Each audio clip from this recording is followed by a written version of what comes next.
اذهبا إلى فرعون إنه طغى فقولا له قولا لينا لعله يتذكر أو يخشى.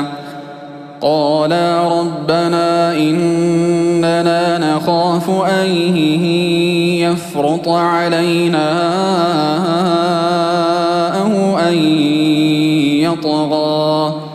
قال لا تخافا إنني معكما أسمع وأرى.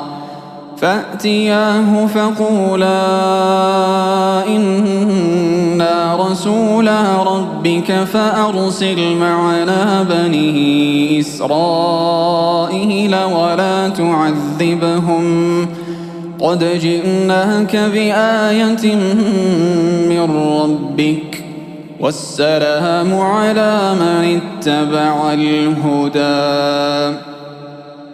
إنا قد أوحي إلينا أن العذاب على من كذب وتولى.